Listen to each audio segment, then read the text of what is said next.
Alors, bonjour tout le monde, bienvenue sur cette explication filmée du devoir client mystère que vous devez faire tout le long de la session. C'est un travail de session que vous allez me remettre à la leçon 12, c'est-à-dire la leçon 12, c'est la semaine du 23 avril. Donc, c'est un travail qu'on construit là, de leçon en leçon. C'est un travail de session. Encore une fois, je le répète, c'est un travail qui est important de débuter immédiatement parce que si vous attendez à la dernière minute pour faire ce devoir, vous allez avoir beaucoup de difficultés à avoir une bonne note parce qu'il y a beaucoup de travail à faire. C'est un travail qui vaut pour 25%, qui se fait en équipe de deux. Parce qu'on vise à vérifier les attitudes au niveau de la coopération, c'est-à-dire le travail d'équipe en coopération. C'est important de travailler sur cet aspect qui est une compétence transversale très importante pour vous apprendre à être flexible et puis pour vous apprendre à réaliser un travail qui démontre une certaine souplesse, puis pouvoir composer aussi avec des situations imprévues parce que vous avez deviné le titre, le client mystère, vous allez personnifier un client mystère et vous allez aller observer deux boutiques qui sont dans le même domaine. Ça va viser à vraiment développer votre compétence d'être capable de relier les activités de commercialisation au fonctionnement d'une entreprise mode. Donc, évidemment, dans le cadre de ce cours-ci, tout au long des chapitres du volume, nous allons étudier les activités de commercialisation et de chapitre en chapitre, vous allez aller observer dans des boutiques comment ce que l'on étudie se traduit. Donc, c'est vraiment de l'observation sur le terrain des diverses stratégies de deux détaillants. Vous allez comparer ces stratégies-là et vous allez aussi donner des recommandations. Parce que suite à votre observation, vous allez peut-être dénoter des lacunes. Pourquoi on en prend deux, évidemment? Bien parce que si c'est des entreprises, ça va être des entreprises qui sont concurrents directs dans le même domaine. Donc, vraiment d'être capable d'observer et de vous-même souligner les points forts, les points faibles et d'être capable d'identifier une stratégie plus appropriée que ce qui se fait ou de valider ce qui se fait en disant que c'est très approprié ou non. Hein? Alors, donc, le gros du travail, c'est ça. Donc, vous allez commencer par choisir deux commerces de mode ayant un service de vente complet qui desservent un même marché avec des produits comparables et qui sont en soi des concurrents directs. Alors donc, exemple, Souris Mini Children Place. On dessert le marché des vêtements pour enfants. Donc, vraiment, c'est des concurrents qui sont en étroite relation directe. Vous êtes en équipe de deux. Si jamais, en raison d'un nombre impair, vous devez être une équipe de trois, à ce moment-là, vous allez choisir non pas deux commerces mode, mais trois commerces mode qui sont en concurrence directe. OK? Donc, vous avez, si vous êtes une équipe de trois, un commerce de plus à analyser. Encore une fois, vous devez remettre ce travail écrit à la leçon 12 sous forme d'un rapport qui permet de bien mettre en relief vos résultats de comparaison et vos recommandations. Maintenant, qu'est-ce que vous allez comparer? Ce que je vais vous demander de faire, ce qu'on vous demande de faire, c'est de choisir 12 éléments comparatifs parmi ceux qu'on verra dans les chapitres 2, 5, 6, 8, 9, 10 et le chapitre qui touche au processus de vente et au type de service offert. Donc, vous avez plusieurs éléments dans ces chapitres-là. Alors, ça fait 1, 2, 3, 4, 5, 6, 7 chapitres, en fait, dans lesquels il y a plusieurs éléments. Il y en a au moins une trentaine, une 25. Et parmi ces éléments-là, vous allez en choisir 12 et vous allez comparer ces 12 éléments-là pour chacun des deux commerces. Et vous allez le faire en vous faisant passer pour un client, évidemment. Il y a le gros de l'observation est fait sous forme très, très anonyme. Hein? Alors, vous entrez, vous observez, vous ressortez. prenez des petites notes en vous cachant, pas que ça paraisse, parce qu'évidemment, le travail du client mystère, c'est de faire ça à l'insu du client, à l'insu du commerce. On ne s'en va pas demander à la permission à la gérante pour dire j'ai un travail à faire sur l'analyse de variables stratégiques. Est-ce qu'on peut utiliser votre commerce? Parce que là, ils vont se préparer puis ils vont faire les choses peut-être un peu différemment. Donc, il faut vraiment le faire à l'aveugle en se cachant.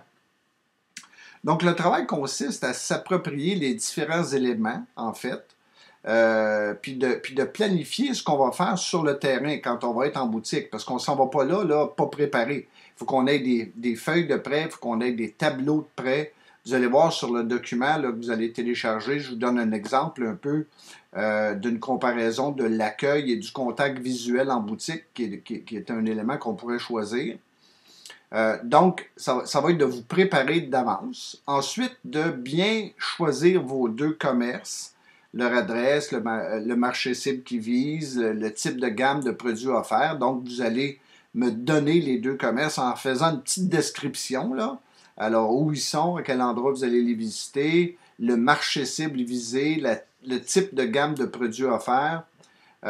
Puis ensuite, vous allez planifier la visite de ces commerces-là en vous ayant déjà bâti des grilles d'évaluation et de comparaison pour les 12 éléments, OK, à faire.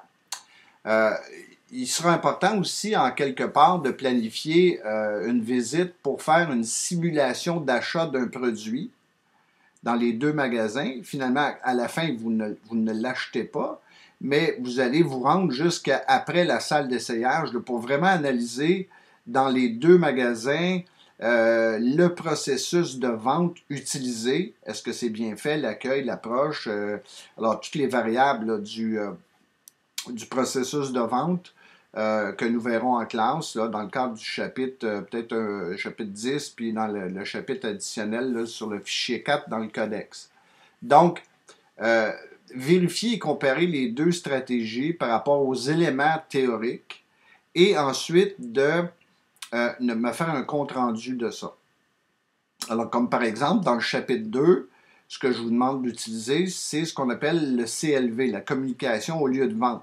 Bon, à l'intérieur de ça, dans le CLV, il y a 4 types de communication. Alors, vous n'êtes pas obligé d'analyser les 4. Vous pouvez, sur les 4, en choisir 2, en choisir un. L'important, c'est que dans tous les chapitres que je vous mets et tous les éléments que je vous mets dans le fichier que vous avez téléchargé, vous en choisissiez 12. Alors, par exemple, dans le chapitre 5 du volume, on parle de l'image du magasin, du comportement de magasinage, des achats impulsifs.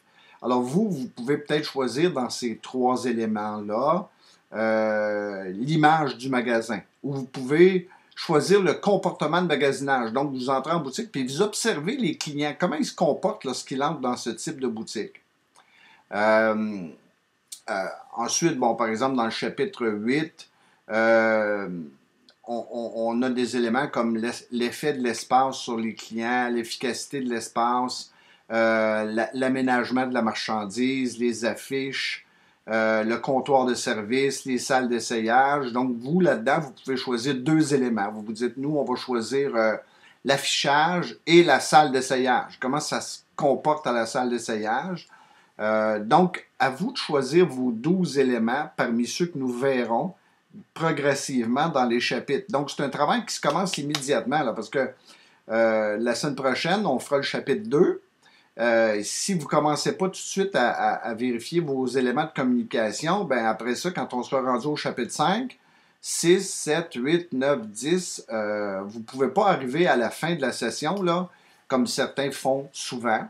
Et je vous m'en garde vraiment de ne pas faire ça parce que vous allez être vraiment dans la merde, parce que ce n'est pas un travail qu'on fait en classe, c'est un travail que vous faites à l'extérieur de la classe. Donc, si vous attendez la semaine 7 pour aller faire vos chapitres 2, 5, 6, 8 et 9, vous allez avoir des problèmes. Vous allez passer 3 jours en boutique. Ce n'est pas quelque chose que vous allez trouver très agréable. Donc, si vous le faites petit à petit, portion par portion, à chaque semaine, à chaque fois qu'on fera un chapitre, vous allez bien construire ce travail-là jusqu'à la 12e semaine. OK? Alors, votre analyse doit couvrir chaque chapitre qui sont dans le fichier que vous avez téléchargé. Puis ça prend au moins un élément par chapitre. et plus. L'important, c'est au total d'avoir 12 éléments analysés. Donc, il n'y a pas de chapitre que vous pouvez sauter. Alors, tous les chapitres qui sont proposés dans le cadre du devoir, vous devez les faire avec au moins un élément. Certains chapitres pourront comporter 2 ou 3 éléments, c'est bien correct. Alors, l'exemple qu'on vous donne dans le cadre du devoir, c'est dans le fichier que vous avez téléchargé. C'est un exemple, par exemple, de l'élément du chapitre 10, l'accueil et le contact visuel. On vous a donné un exemple de petit tableau que vous pouvez copier-coller, le petit tableau, si vous voulez utiliser un tableau de ce type pour faire vos comparaisons et mettre vos commentaires. Puis ensuite, vous comparez le magasin A et le magasin B. Dans le cadre de l'exemple, on a marqué X et Y, là, ça revient au même. Puis ensuite, vous faites des recommandations sur les forces et les faiblesses. Vous dites, ben, le magasin X, ils ont fait telle chose, c'était passable ou c'était inexistant. Voici ce qu'on pourrait recommander à faire pour améliorer l'élément en question.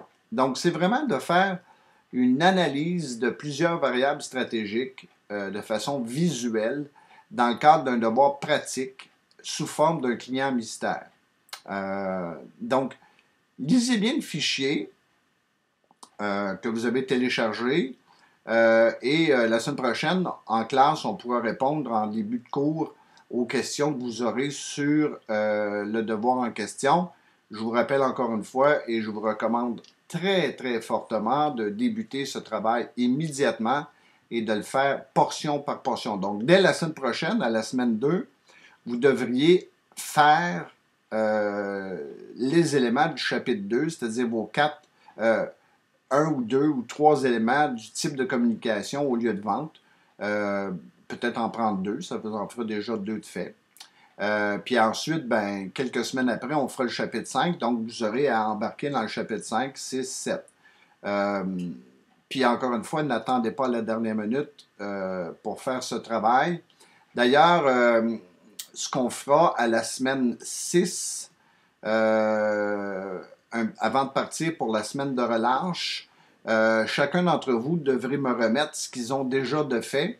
Je ferai une pré-évaluation qui va compter. Donc, je veux être capable à la mi-session là, de pouvoir vérifier votre travail. Donc, quand on arrivera à la semaine de relâche, c'est-à-dire la semaine du 17 mars, vous devriez avoir déjà fait là, presque le 3/4 du travail de fait, sinon la moitié. Donc, je vais vous demander de me remettre à ce moment-là, à la semaine de relâche, avant de partir pour la semaine de relâche, une copie du travail que vous avez déjà fait. Il y aura une préévaluation qui va compter pour un certain nombre de points sur 25 pour vérifier et faire en sorte que vous ayez bien avancé dans le devoir. Alors, si vous n'avez rien de fait à la mi-session, bien, vous aurez 0 pour la portion demi-session. Ce sera une pondération sur 25. Je vous remettrai la grille d'évaluation dans les prochaines semaines. Alors, bon travail et je me fie sur vous la semaine prochaine pour poser des questions sur ce devoir, de sorte qu'on puisse y répondre en classe pour tout le monde. Alors, lisez bien le fichier, écoutez bien le petit film que je viens de faire et on se reparle la semaine prochaine. Salut!